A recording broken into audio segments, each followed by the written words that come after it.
This time I'm going to change. I'm going to change my eating habits and go on a diet. I'm going to change my bad habits and create a new me.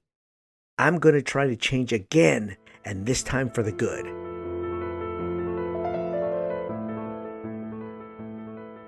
Hello and welcome to I Am. I'm David Andrade.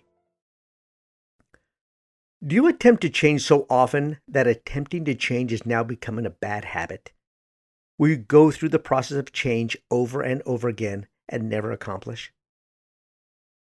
The one thing that we're trying to change never changes. And it never changes because we are not supposed to change into someone outside of ourselves. People think that change and choice are the same. They are far apart. Change is attempting. Choosing is accomplishing. I'm not disparaging the attempts at changing. Everyone should pursue advancement, but not through the avenue of change, but through choosing advancement from within, what you already bear. Why we attempt to change becomes what we most want to avoid, a bad habit. Because subconsciously, the mind will continue to allow you to pursue something that it will not allow you to obtain. The mind and your subconscious needs to maintain the efficiency of identity. And telling the mind to change into someone it is not going to happen. So in turn, it will covertly allow the bad habit of pursuit of change to continue in order to maintain itself. And you don't even see it happening. How many times have you tried to change yourself? How many? How many years have you spent trying to change? When you did advance, you didn't change. You finally allowed your mind to choose your brilliance. The quote of change becoming a bad habit came from a woman who should have a reason to give up, instead chose to see the strength burning inside of her life. A woman by the name of Kathleen sent me a quote that struck the perfect note in my heart. She said, "I had to stop trying to change. It was becoming a bad habit." This quote is perfect. It accomplished by defining the process of change. Her story is of a person who is a hunter-jumper, meaning a person who rides equestrian and surmounts obstacles in a course as quickly and gracefully as possible. Apparently, she lost both her legs several years ago and gave up on the sport she loved since childhood. She contacted me and we spoke a bit. She's a very reserved person. She was troubled about her ability not to change and become the rider she once was. I asked her two simple questions. Why are you trying to change? And who are you trying to change to?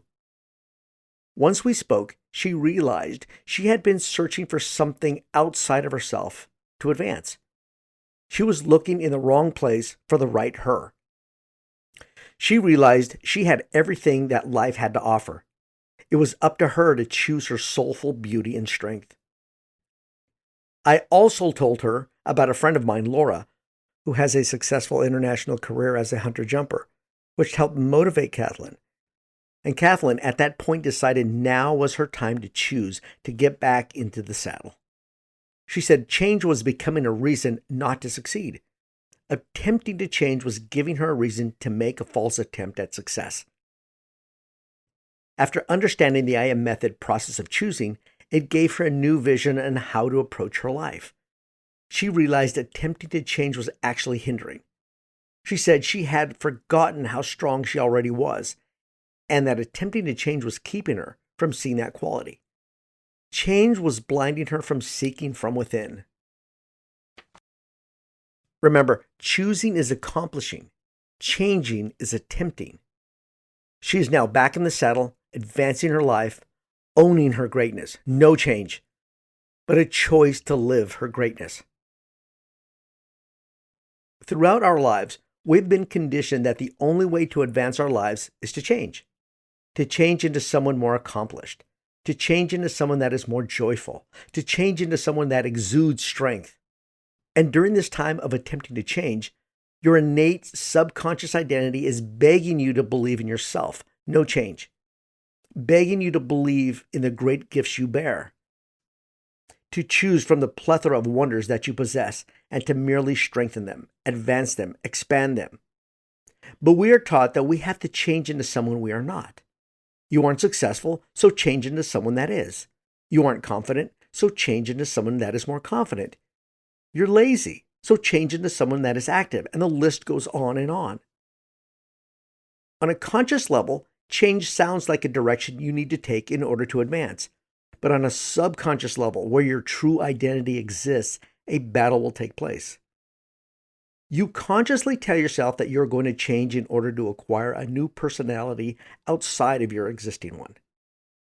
But on the subconscious level, your identity is telling you this is not going to happen because you cannot be someone you are not.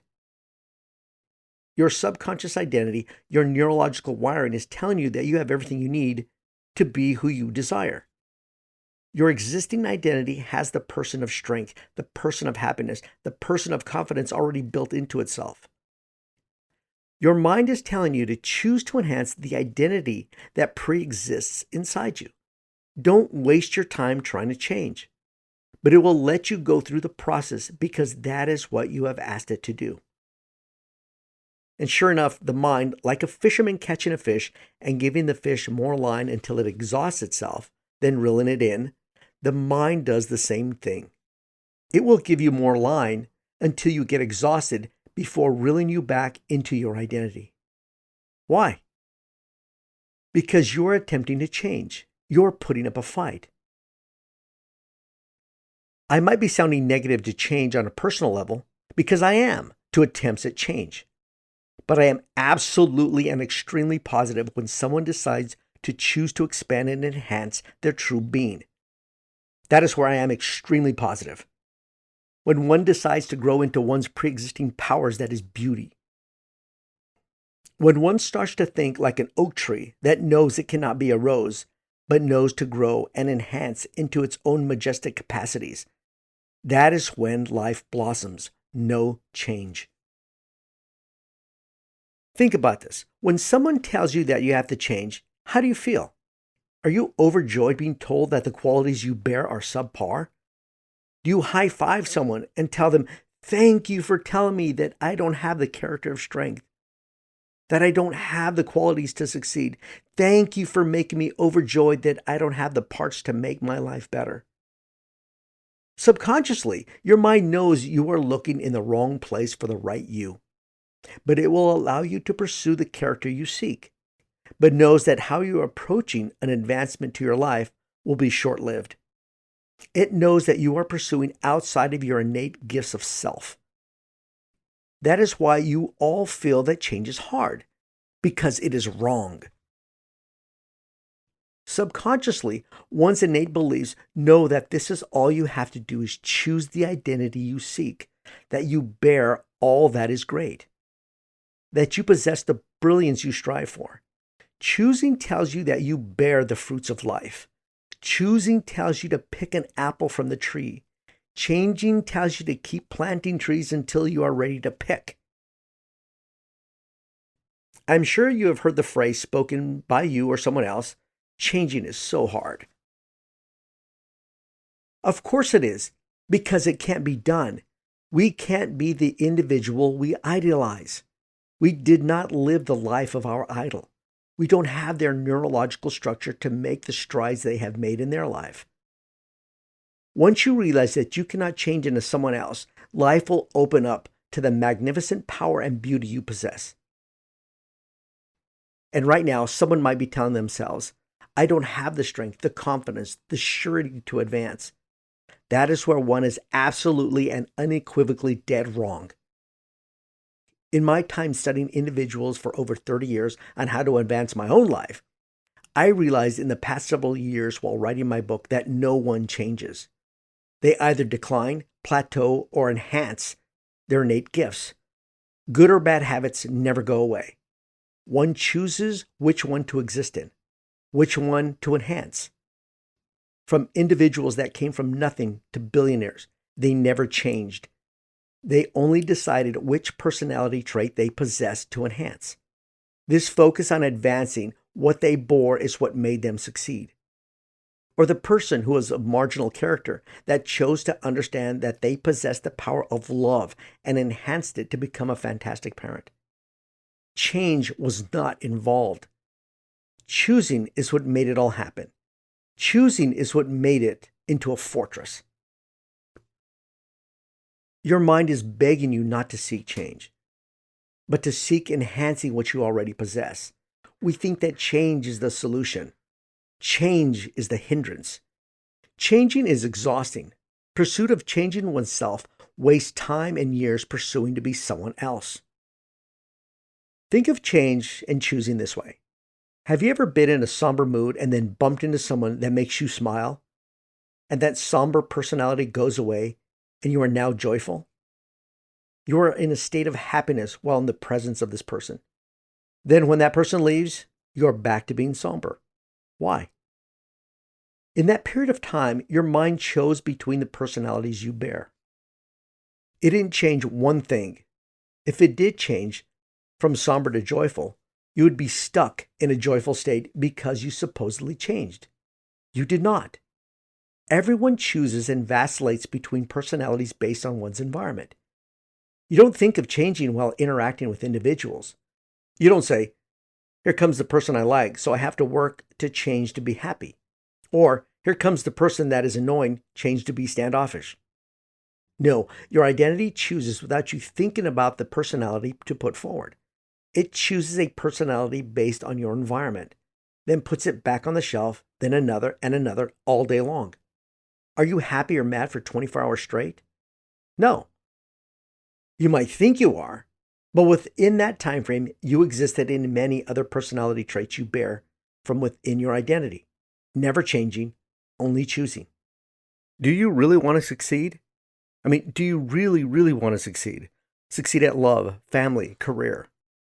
Then bring all that energy and effort to where you can explode and advance. And where is that? Bring it all back to you. Choosing enhances the gifts you bear. Never tell yourself you have to change. Never. Tell yourself to get up, stand tall, choose in 3 seconds, like I said in my book, The CN3, and choose what you already possess. Tell yourself, I bear greatness. I bear brilliance. I bear the fruits of life. We have all attempted to change our lives in some fashion. We've all felt beaten up when the fruits we sought were nowhere to be found. We have all felt that the path to change that we attempted did not work because it was the wrong pursuit, the wrong method. So we tried something new, again and again and again, to change, never realizing what was actually keeping us back. It was the attempt at changing our internal beauty to someone we are not. When all along our soul was begging for us to choose our absolute powers and strength that we possess, to look inside our gifts of everything we need to live a stunning life, to seek no one else's life, but to choose our life, our soul, our beauty.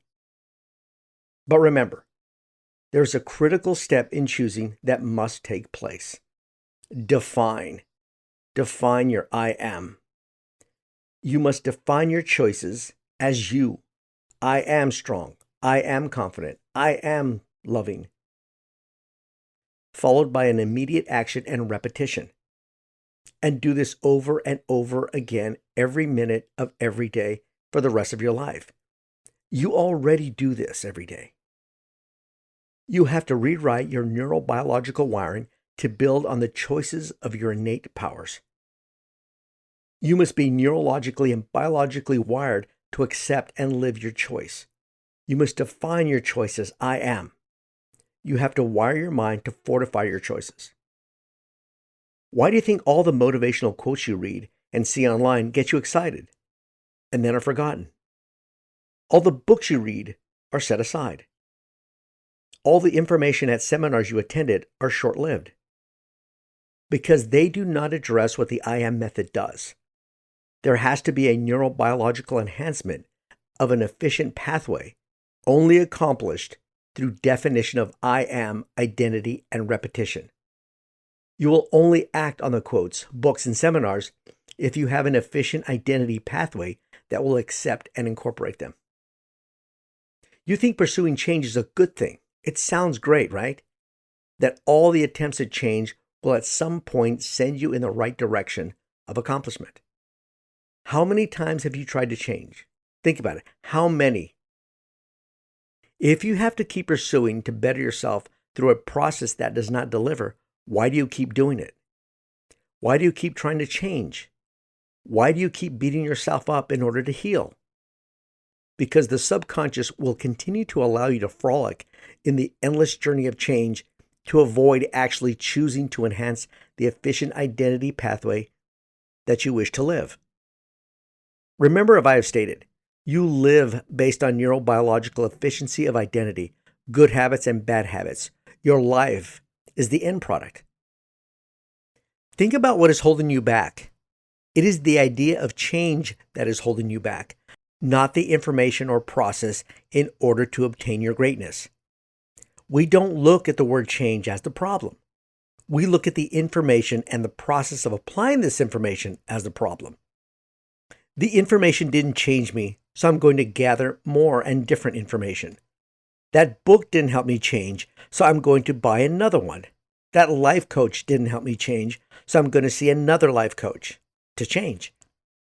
What we don't think about is the word change is the actual problem, not the information, not the process. That is where the problem is. Change. Attempting to change is the bad habit. The word change on a personal level is non-committal. Choosing to apply and utilize the information you have acquired is telling you that you bear the information to succeed.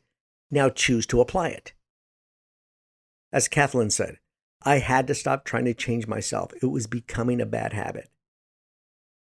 Live you and never try living to be someone else. And if someone tells you you have to change, now you know to tell them, I will never change. I am perfect at who I am, and I will choose to build to enhance the fantastic qualities I bear and no one else's. Live the best of you, which is not a selfish pursuit, but a pursuit that makes all of humanity as a whole stronger, when we all live to support the best of each of us. Pick up a copy of my book in audio or paperback form at www.iammethod.com to get a true understanding of my method. And go through the worksheets in the book to give you a better understanding of choosing your life. Thank you for listening, and please share this podcast. Let's together help everyone pursue and choose their inherent greatness. Go out there and take a bite out of life.